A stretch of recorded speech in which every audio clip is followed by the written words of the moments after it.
तो भाई कर डालो ये वाला question. A shopkeeper offers the following four schemes, which scheme has the maximum discount percentage? A, two successive discount of 22% and 25%। B, buy 3 get 2 free. C, buy 5 get 4 free. या फिर D, bye 4 gate 3 free. कैसे करेंगे ये वाला question? बहुत परेशान करता है बच्चों को, ये बड़ी नादानी कर देते हैं। तो भाई देखो, सबसे पहले मार्क प्राइस को ले लूंगा मैं 100। अब ये बात बताने की नहीं होनी चाहिए कि डिस्काउंट लगता है हमेशा मार्क्ड प्राइस पे। तो मार्क प्राइस को ले लूंगा मैं 100। पहला डिस्काउंट परसेंटेज कितना है? 22%, यानी 22 अपॉन 100 का लग रहा है डिस्काउंट। मल्टीप्लाइंग फैक्टर निकाल दोगे क्या? 1 माइनस 22 अपॉन 100 हो गया 78 अपॉन 100। पहला मल्टीप्लाइंग फैक्टर, इस मल्टीप्लाइंग फैक्टर को मैं मल्टीप्लाई करूंगा मार्क प्राइस के साथ और ले लूंगा मैं क्या? Selling price. लेकिन सर दूसरा भी तो लग रहा है डिस्काउंट। कितने का लग रहा है? 25 अपॉन 100। 25 अपॉन 100 कम हो रही है तो 1 माइनस 25 अपॉन 100, मल्टीप्लाइंग फैक्टर आ गया दूसरा। कितना आया? 75 अपॉन 100। इसका मतलब मार्क प्राइस में जो कि 100 मल्टीप्लाई कर दो 78 अपॉन 100 इंटू 75 अपॉन 100 और मिल जाएगा तुम्हें सेलिंग प्राइस। क्या निकाल लोगे? 78 इंटू 75। 30 मार्क हाँ बनने की जरूरत नहीं है, ऐसे कर डालो। 8 5 40 0 कैरी ऊपर 4 7 35 390 इंटू 8 7 56 कैरी ऊपर 5 7 7 49 54 जीरोस 9 1 2 3 4 5 6 15 के 5 कैरी ऊपर 1 8 5।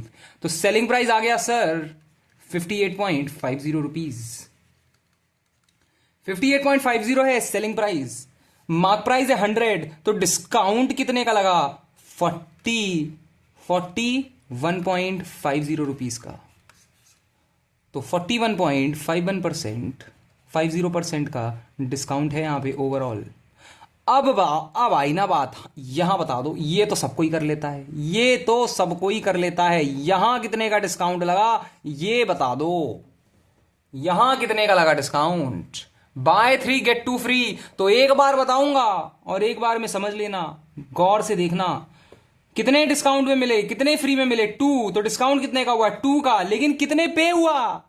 कितने पे हुआ? डिस्काउंट सीपी पे नहीं लगता। डिस्काउंट कितने पे लगता है? डिस्काउंट एमपी पे लगता है। मार्क प्राइस यानी कितना मिल रहा है? कितना मिल रहा है? 3 + 2 5 इंटू 100। तो ये आ गया 40% का डिस्काउंट। कितने का डिस्काउंट? 40% का डिस्काउंट। जरा यहां बता दो कितने का डिस्काउंट लगेगा, फिर खुद से कैलकुलेट करके। 4 मिल रहे हैं फ्री में, कितने पे? 5 + 4 9 पे इंटू 100 कितना आ गया? 44.44%। 44.44% का डिस्काउंट। तो कौन जीत रहा है अभी? ऑप्शन सी जीत रहा है, सबसे ज्यादा डिस्काउंट इसका है। लेकिन ऑप्शन डी बचा हुआ है सर। 4 पे 3 फ्री, 4 पे 3 फ्री, 3 फ्री, 3 है डिस्काउंट। कितने पे? 4 पे कितने मिले? 3 फ्री। टोटल कितने मिले? 7 इंटू 100। 1/7 होता है 14.84। तो 3/7 कितना होगा? 3 इंटू 14.84 कितना आ जाएगा? 4 3 12 के 2 कैरी का ऊपर 1 5 कैरी का ऊपर 2 4 3 12 14 के 4 कैरी का ऊपर 1 44.52%। 44.52%। तो सबसे ज्यादा डिस्काउंट किसका? इसका नहीं, इसका नहीं, इसका नहीं, इसका। Option D. Option D is your final answer. Final answer. समझ गए क्या जमूरे? समझे या नहीं? बताओ बताओ। करोगे अब ये क्या क्वेश्चन कभी तुम गलत? नहीं सर, नहीं करूंगा मैं ये गलत। आगे बढ़ जाते हैं, चलो कर डालो ये वाला होनहार बालकों। 2145:x is proportional to 3003:40। Sir ये प्रपोर्शनल टू इसका मतलब क्या होता है? 4 डॉट लगा दिए हैं। ये तो वो बना दिया, लूडो में खेलते थे तो ऐसे 4 आता था तो मजा आता था। 4 और 6 पे ही तो मजा आता था ना, ऐसे 6 भी आ जाता था कई बार तो और अच्छा हो जाता था। लेकिन सर ये इसमें इसका मतलब क्या है? इसमें इसका मतलब और कुछ नहीं है बेटा। इसको अगर तुम लिखना चाहो इक्वेशन की फॉर्म में तो कैसे लिखोगे? 2145 upon x is equal to 3003 upon 42। ऐसे होता है। ये है ये और कुछ नहीं है, ये है। तो x की वैल्यू निकाल लोगे क्या? हाँ सर निकाल लूंगा अब मैं। 2145 इंटू 42 अपॉन 3003 किसके बराबर? x के बराबर। लेकिन सर अब क्या करूं? तो भाई 3 से कटता हुआ दिख रहा है, 3 1 जा 4 जा और 1001, 7 से भी तो कट रहा है, 7 2 जा 7 1 जा 7, 30 4 जा 28 और फिर 3 जा। अब किससे कटेगा? जरा 143 को 15 से गुणा तो कर दो, मल्टीप्लाई कर दो, 15 3 जा 45, कैरी गया ऊपर 4, 15 4 जा 60, 4 6 2 1 4 5, 15 जा खत्म। तो सर एक्स की वैल्यू कितनी आई? एक्स की वैल्यू आई 30 बेटा। एक्स की वैल्यू आ गई 30, ये है 30। तो इस वाली इक्वेशन को कैसे लिख दोगे? इसको कैसे लिखा जा सकता है? इसको लिख सकते हैं 30/2508 इज इक्वल टू y/11704। तो y की वैल्यू कितनी हो गई? y की वैल्यू हो गई 30/2508 into 11704 is equal to y। कितना आएगा? कितने से जाएगा? बताओ बताओ। 7, 3 से तो जाता हुआ दिख ही रहा है, 10 हो जाएगा, 3 8 जा, 3 3 जा और 6 जा। 836 को 14 से मल्टीप्लाई करो जरा, 836 को 14 से, 14 6 जा 84 होता है ना, 14 5 जा 70, 14 यस 84, कैरी गया ऊपर 8, जरा माफ करना मेरी मैथ थोड़ी वीक है। 14 6 जा 84, कैरी गया ऊपर 8, 14 8 14 3 जा 42 और 0 और कैरी चला गया ऊपर 5, 14 8 जा 112 और ये हो जाएगा 117। तो हाँ भाई ये तो 14 से गया, ये दो गया। तो y की वैल्यू है 140, फाइनल आंसर है 140। आ गया? यस सर आ गया। अगर आ गया तो आगे बढ़ते हैं, नए सवाल, अच्छे अच्छे सवाल करते हैं। ये कर डालो। बहुत ही निम्न दर्जे का क्वेश्चन, लेकिन बहुत ज्यादा कॉमन, बच्चों को करता है परेशान। 2 men and 5 women can do a work in 12 days. 5 men and 2 women can do the same work in 9 days. Only 3 women can finish the same work in how many days? बताओ बेटा। एक बार बताऊंगा और एक बार में सुनना है तुम्हें, यही है शर्त। 2 men and 5 women can do a work in 12 days. तो भाई साहब ये टोटल वर्क हो गया कि नहीं? हाँ सर हो गया। और वही काम को 5 men 5 मर्द और 2 महिलाएं 9 दिनों में कर रही हैं। तो क्या 12 2 जा 24m plus 60w is equal to 45m plus 18w लिखने के लायक है या नहीं हो तुम? बिल्कुल है sir. 60w minus 18w is equal to 45m minus 24m। 42w is equal to 1/221m। तो m की वैल्यू साफ साफ 2w होती हुई दिख रही है मुझे। इसका मतलब क्या है? m is equal to 2w का मतलब क्या होता है सर? इसका मतलब क्या है? इसका मतलब है कि एक आदमी एक दिन में 2 औरतों जितना काम कर रहा है, इसका यह मतलब है। मुझसे क्या पूछा गया था? मुझसे पूछा गया था कि only 3 women can finish the same work in how many days, लेकिन उसको निकालने से पहले मुझे टोटल वर्क को निकालना होगा। टोटल वर्क कैसे निकाल लेंगे? टोटल वर्क ये था और ये भी टोटल वर्क ही था। मैं जरा इसको ले रहा हूं, 2m plus 5w into 12, 2m plus 5w into 12, यह है टोटल वर्क। तो 2m मतलब 2 2 जा 4, 4w, 4w plus 5w 9w into 12 मतलब 108w। ये क्या है? ये है टोटल वर्क, टोटल वर्क। और मुझसे पूछ रहे हैं कि 3 women can do the same work in how many days. तो भाई एक महिला एक दिन में 1w यूनिट काम करती है, 3 महिलाएं एक दिन में 3w यूनिट काम करती हैं। सो 3 महिलाएं x दिनों में 108w काम कर देंगी। w से w चला गया और x कितने दिन आ जाएगा? 36 डेज आ जाएगा सर। 36 को टिक मार दोगे। निम्न दर्जे का क्वेश्चन, बहुत ही छोटा सवाल, करेगा तुम्हें परेशान। अब क्या ये कभी सवाल? नहीं सर, अब तो इस सवाल की हमने खाल उधेड़ दी। अब आगे बढ़ जाऊंगा, नया सवाल कर दूंगा, ये कर दूंगा। अलजेब्रा का सवाल। अलजेब्रा, अलजेब्रा मिडिल ईस्ट से आया है। अल जजीरा तो सुना था, तुम्हें पता है अलजेब्रा भी मिडिल ईस्ट में बना था? पता नहीं, ऐसे ही गेस कर रहा हूँ मैं, हाँ सीरियस मत लिया करो मेरी बातों को। अलजेब्रा छोड़ो, वापस आते हैं सवाल पे।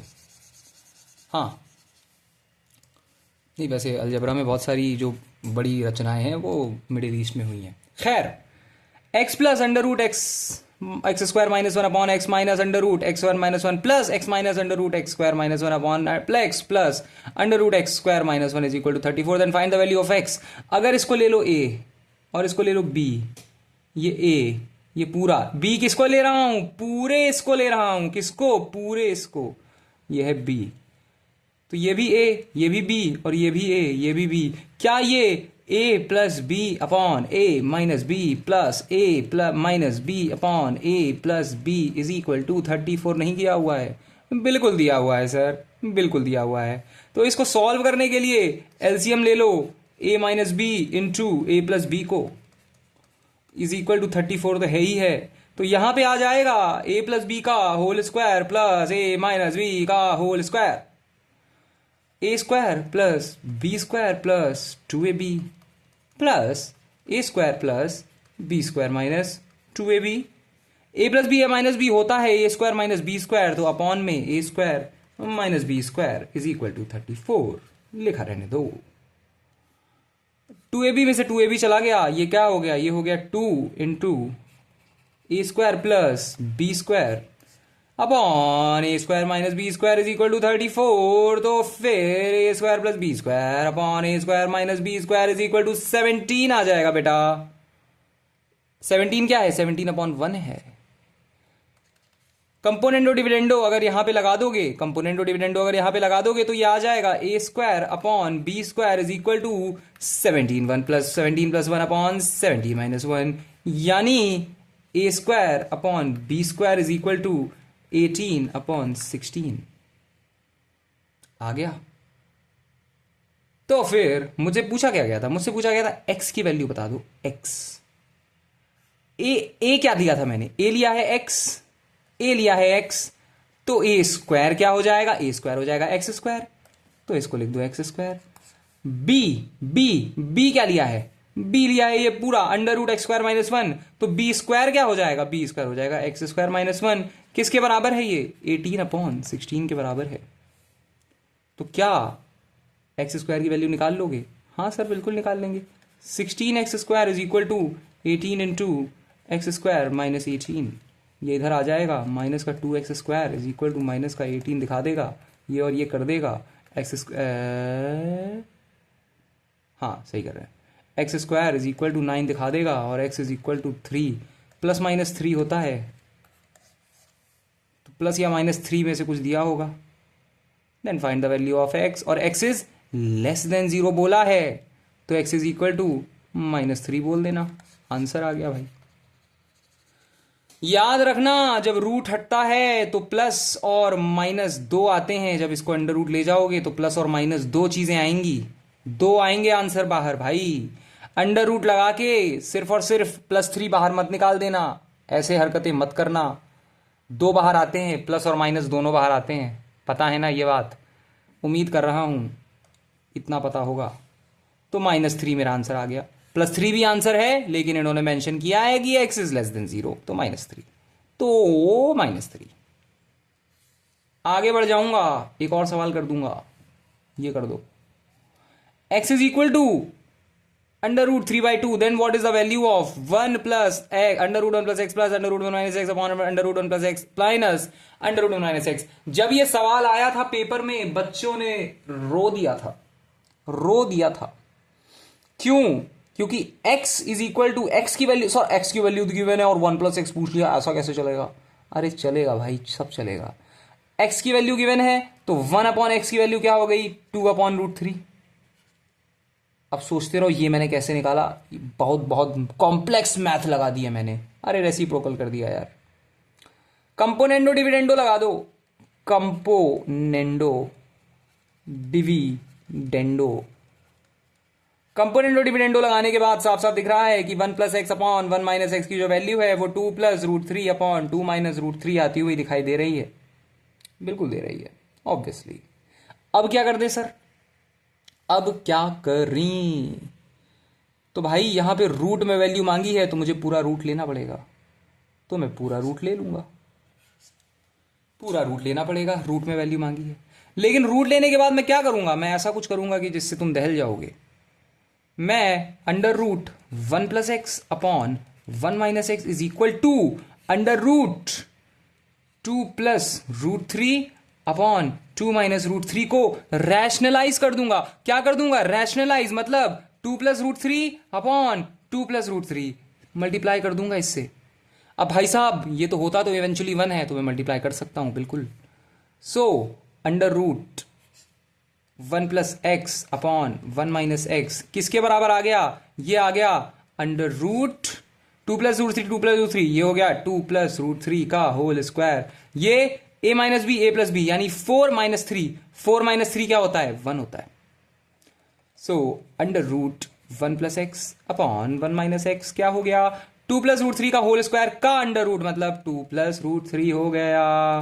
और तो और क्या इसको मैं अलग करके अब लिख सकता हूं? क्या मैं इसको ऐसे लिख सकता हूं? Under root 1 plus x upon under root 1 minus x is equal to 2 plus root three. लगा दो फिर से, क्या कंपोनेंडो डिविडेंडो लगा दिया तो क्या आएगा? ये आएगा under root 1 plus x plus under root 1 minus x upon under root 1 plus x minus under root 1 minus x is equal to, ये अपॉन में तो 1 है ना, तो ये हो जाएगा 2 plus root three plus 1 upon 2 plus root three minus 1। क्या आ गया? 3 plus root three upon 1 plus root three, और यहां पे रूट थ्री ले लो कॉमन, अंदर आएगा 1 plus root three upon 1 plus root three. 1 plus root three से 1 प्लस रूट थ्री गया, तो root three is the final essential answer. Root three is the final answer. ये रहा। कर दो खत्म क्वेश्चन चुटकी में। हो गया? मजा आया? आया या नहीं? आया ही होगा। ये लगाओ जरा, बहुत ही आसान क्वेश्चन। जिसको रूट लेना नहीं आता है देख लो मैं कैसे निकाल रहा हूं। 5776 का रूट, 5776 का पहले रूट निकालेंगे और फिर इस क्वेश्चन का दम निकालेंगे। 5776, 7 7 जा 49 आ जाएगा 8। 76 को सीधे सीधे कॉपी कर लो। पेयर में बांट दिया जाता है जब रूट निकालना हो। 7 ऐसा नंबर ढूंढो जिसको उससे ही मल्टीप्लाई करने पे इससे कम नंबर आ जाए। 49 आ गया। 8 76, 7 प्लस 7 14।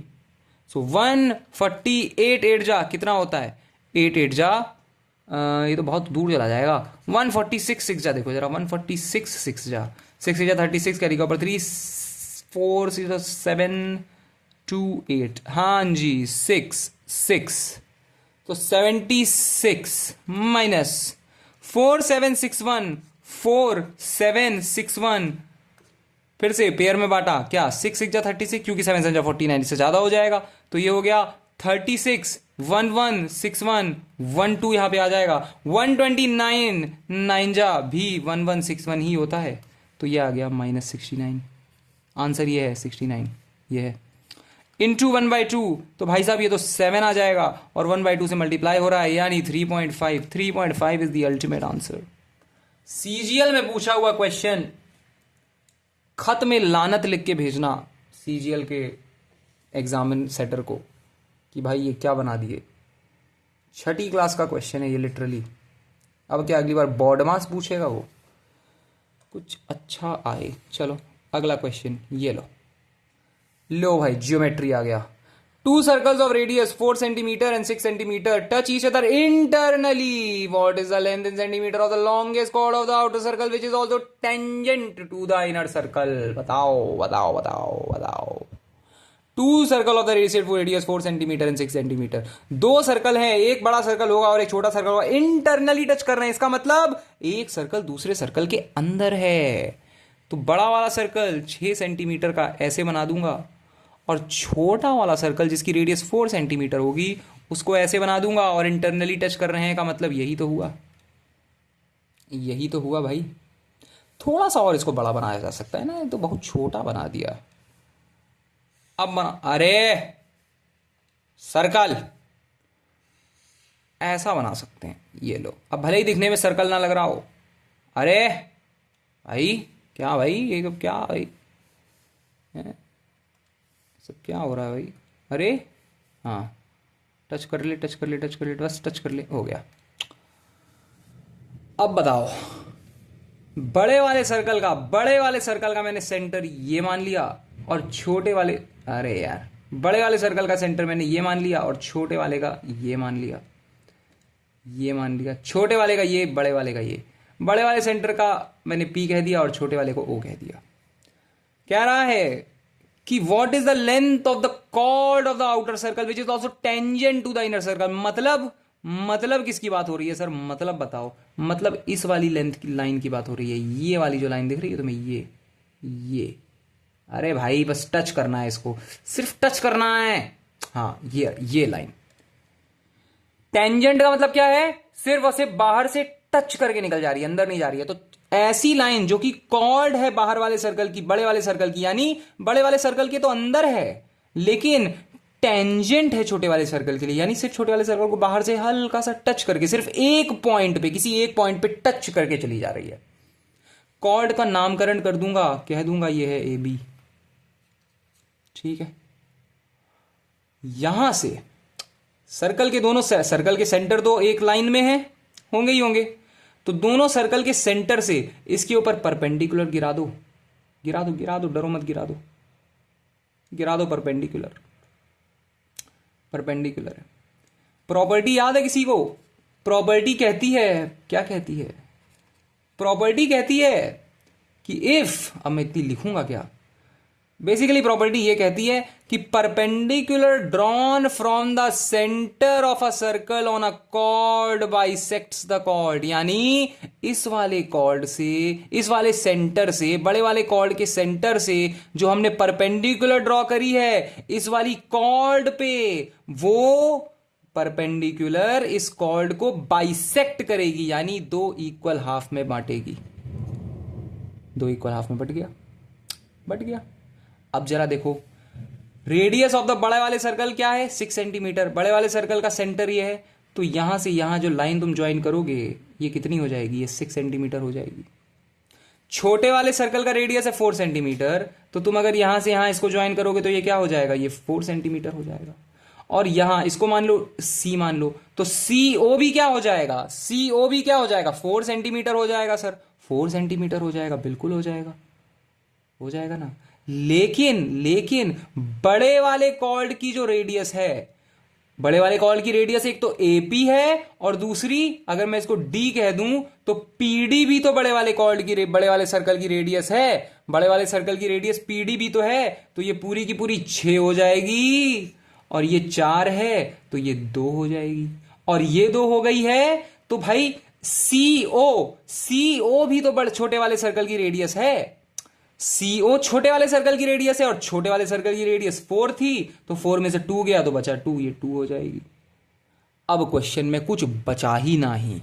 क्यों? क्योंकि एसी की वैल्यू क्या निकाल लोगे? एसी की वैल्यू निकाल लोगे AC square is equal to AP square minus PC square. कौन सी महान प्रॉपर्टी यहां लग रही है? हजारों साल पुरानी पाइथागोरस थियरम लगा दे रहा हूं। पाइथागोरस थ्योरम 2000 साल पहले सीखा था इंसानों ने, आज भी काम आता है। AC स्क्वायर यानी पता नहीं, यही तो ढूंढना है। AP स्क्वायर यानी 36 का आंकड़ा, और PC स्क्वायर यानी 4। तो AC स्क्वायर की वैल्यू कितनी आ गई? √32। सॉरी, AC की वैल्यू कितनी आ गई? AC की वैल्यू आ गई √32। और AB की वैल्यू क्या है? Twice of AC। AB की वैल्यू ट्वाइस ऑफ AC, तो AB की वैल्यू आ गई 2√32। भाई तो 32 को 16 से जाएगा तो ये तो 4 ही आ जाएगा। 4√2, तो AB की वैल्यू आ गई 2 × 4√2, 8√2। फाइनल आंसर 8√2 फाइनल आंसर कह दूंगा। और ये कह के भाग जाऊंगा अगले क्वेश्चन पे, क्योंकि जिस बालक को ये समझ में नहीं आया वो बालक जाके पोगो देखे, वो भी स्लो मोशन में 0.5x की स्पीड पे। आगे बढ़ो, कर दो ये वाला क्वेश्चन और बता दो दुनिया को कि तुम हो तैयार सीजीएल के लिए। कर दो ललकार। tan 20 degree plus tan 40 degree plus √3 tan 20 degree tan 40 degree की वैल्यू क्या होगी? tan 20 degree plus tan 40 degree plus √3 क्या होता है? ये होता है tan 60 डिग्री होता है। tan 60 degree into tan 20 degree into tan 40 degree.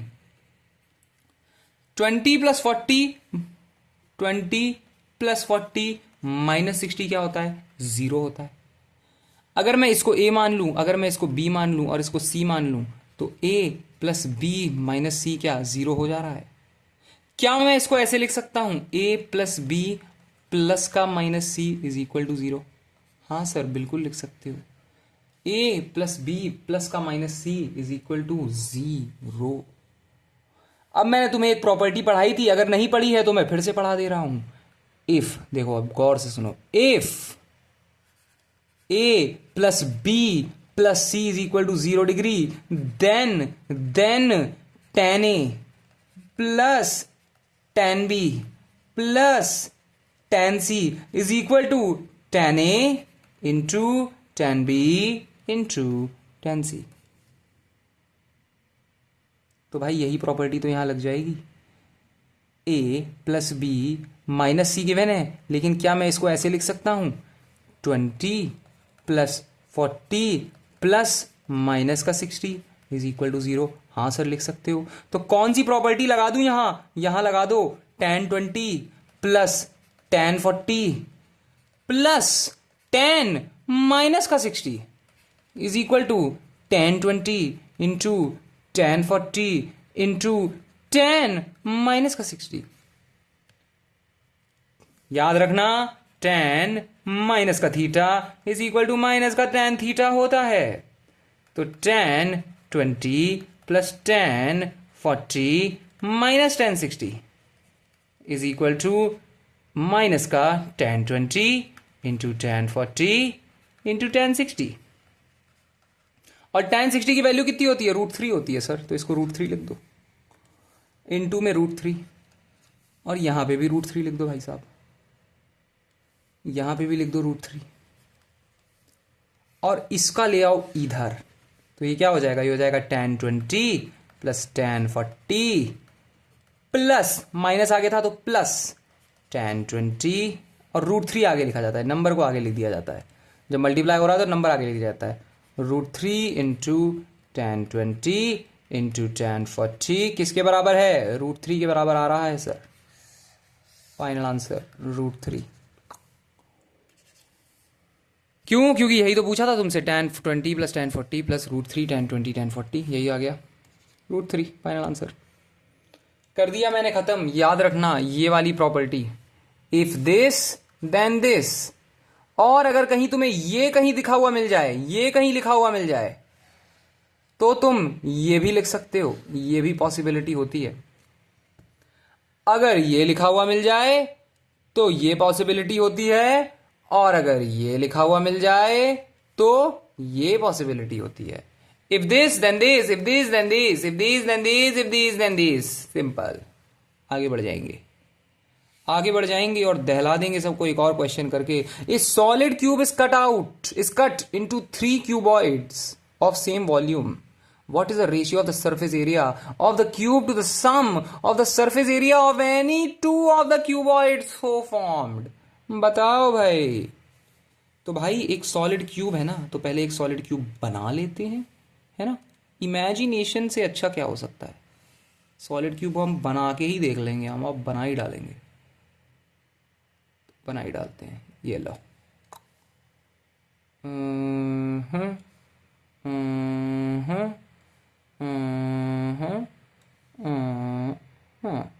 कह दिया मैंने कि ये है क्यूब। इसको 3 हिस्सों में काट दिया ऑफ सेम वॉल्यूम। तो पहला हिस्सा मैंने कह दिया ये है, और दूसरा हिस्सा ये। तो ये तीनों हिस्सों के हो जाएंगे सेम वॉल्यूम, सेम वॉल्यूम, तो अगर ये साइड 1 है तो ये भी साइड 1 होगी और ये भी साइड 1 होगी। और क्यूब में सारी की सारी साइड सेम होती हैं, तो ये साइड 3 हो गई तो ये भी साइड हो जाएगी 3 और ये भी साइड हो जाएगी 3।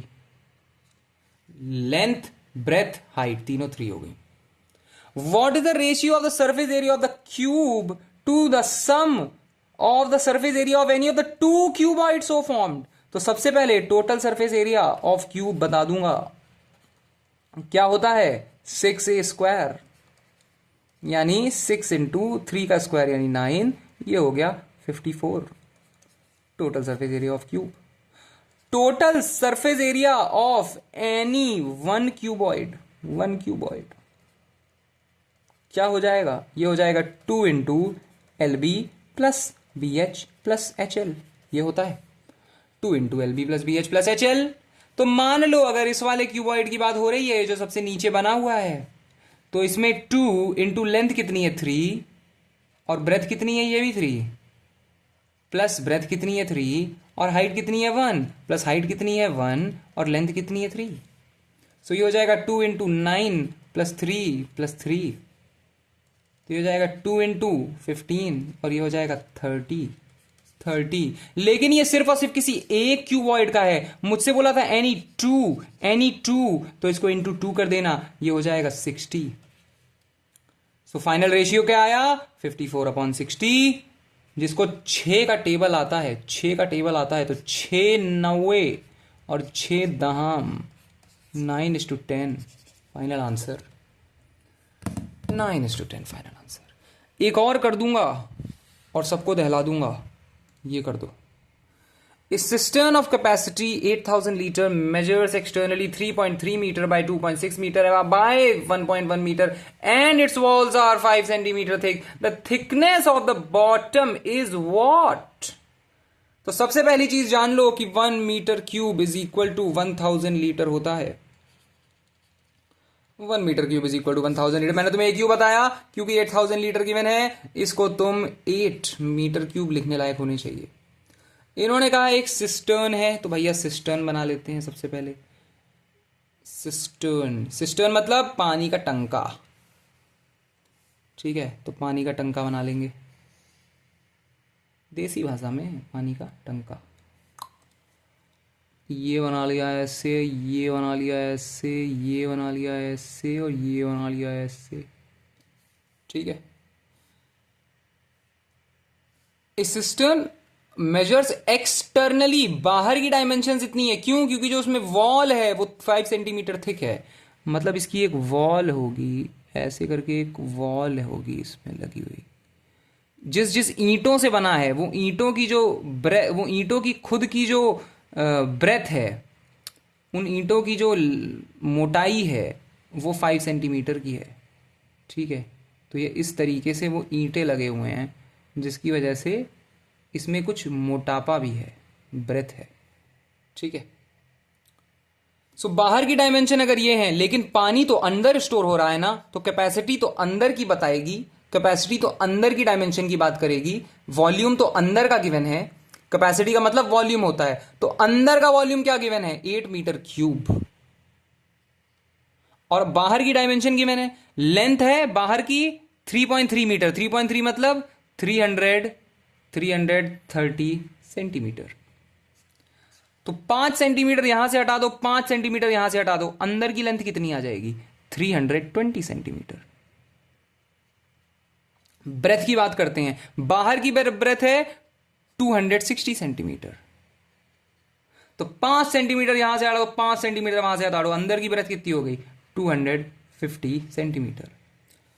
अब मजेदार बात आई, अब बोल रहा है हाइट है 1.1 सेंटीमीटर, 1.1 मीटर, और बहुत शूरवीर बच्चे ऐसा करेंगे कि नीचे से भी 5 सेंटीमीटर हटा देंगे और ऊपर से भी 5 सेंटीमीटर हटा देंगे, लेकिन उन्हें यह बात नहीं पता कि सिस्टर्न में ऊपर कुछ लगा नहीं होता, ऊपर कोई ढक्कन नहीं होता, सिस्टर्न में ऊपर खाली होता है, ऊपर से खाली होता है। इसीलिए क्या पूछ रहा है, find the thickness of the bottom, सिर्फ नीचे मोटापा है, ऊपर कोई मोटापा नहीं है, यानी जो नीचे की थिकनेस है वही एग्जिस्ट कर रही है, ऊपर की थिकनेस एग्जिस्ट नहीं कर रही है। तो जो हाइट हो जाएगी वो क्या हो जाएगी, 1.1 यानी 110 माइनस एक्स, इसको मैं एक्स मान ले रहा हूं, इस मोटापे को मुझे पता नहीं कितना है, एक्स।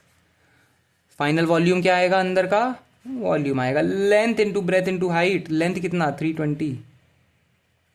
ब्रेथ कितना? 320 या फिर 3.2? 3.2 मीटर में कर रहे हैं ना, 320 यानी 3.2, 3.2।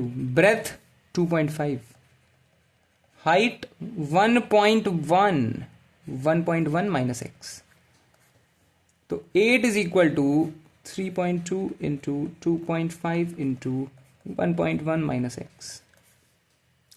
3.2 इंटू 2.5 कितना होता है? 5 to 10 की 0 कैरी का ऊपर 1, 1 6 इंटू 2 2 जा 4, 3 2 जा 6, 0 0 8 8।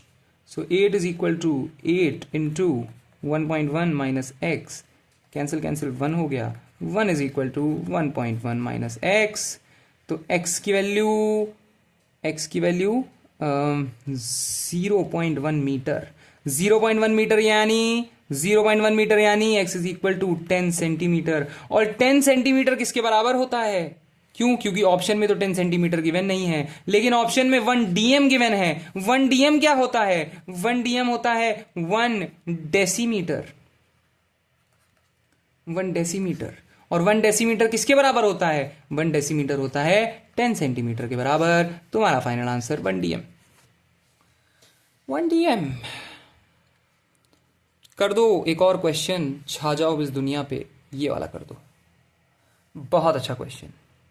If 3x plus 1/2x, if 3x plus 1/2x is equal to √3, then 6x square plus 1/6x square क्या होगा?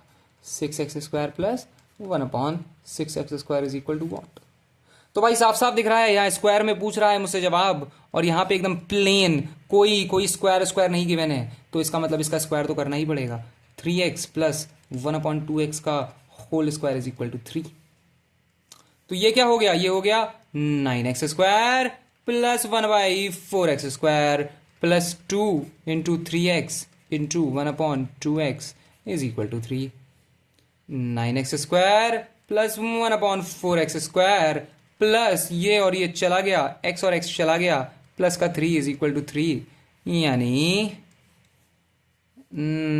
9x square plus 1/4x square जो है 0 के बराबर आता हुआ दिख गया। 0 के बराबर आ गया। अब जरा एक बात बताओ, मुझसे पूछा क्या है? मुझसे पूछा है 6x square plus 1/6x square क्या होगा, और मैं यहां पे पहुंच गया हूं। क्या मैं ये देख पा रहा हूं कि 9 4 जा भी 36 होता है और 6 6 जा भी 36 होता है? तो क्यों ना इसका इस्तेमाल किया जाए, क्यों ना इसका इस्तेमाल किया जाए? क्या मैं इसको ऐसे लिख सकता हूं? 36 x to the power 4 plus 1 upon पूरे में 4x square is equal to 0। तो यहां से मुझे ये पता चल गया कि 36 x to the power 4 plus 1 की जो वैल्यू है वो 0 के बराबर है। पता चल गया कि नहीं? पता चल गया कि नहीं? हाँ सर चल गया। अब यहां पे आ जाते हैं, 6x square plus 1/6x square मुझे फाइंड करना है। क्या फाइंड करना है? 6x square plus 1/6x square किसके बराबर होता है? 6 6 36। क्या मैं इसको ऐसे लिख सकता हूं? इसको फर्दर सॉल्व करूंगा तो 36x to the power 4 plus 1/6x square, हाँ सर लिख सकता हूं। और 36x to the power 4 plus 1 की वैल्यू क्या है? 0 के बराबर है, तो 0/6x स्क्वायर, ये क्या आ गया? 0 आ गया। फाइनल आंसर आ गया 0 हो। खत्म कर दिया मैंने क्वेश्चन, और खत्म हुआ इस क्वेश्चन के साथ आज का ये बोरिंग लेक्चर। बोरिंग होती है सर, मैथ तो बोरिंग होती है। मैथ में कहाँ मजा आता है? मजा तो आता है ओझा सर की जियो पॉलिटिक्स वीडियो देखने में। जाओ, हो तुम अब फ्री, देख डालो दुनिया में हो रहा है क्या। क्योंकि सीजीएल निकालना कोई ये तो सब सेकेंडरी चीजें हैं। प्राइमरी चीजें तो भाई मूवी के रिव्यू देखना, रिएक्शन चैनल देखना, डेली व्लॉग्स देखना, इन सब में ज्यादा मजा है। मैथ में कहां मजा है? मैथ तो बेकार चीज होती है सर, बेकार। हाँ, जाओ देखो बिग बॉस। तुम्हारा बिग बॉस देखने का टाइम हो गया, इसलिए हम लेक्चर बंद कर रहे हैं। तुम बिग बॉस देखोगे जाके भाई। जाओ जाओ, कमेंट में बता देना कैसा लगा लेक्चर, और अच्छा लगा हो और अपने जीवन का कुछ भला करना चाहते हो तो बाकी वीडियोस पड़ी हैं, देख डालो उन्हें। बाकी तुम्हारा जीवन तुम्हारी मर्जी, हमें क्या। बाय।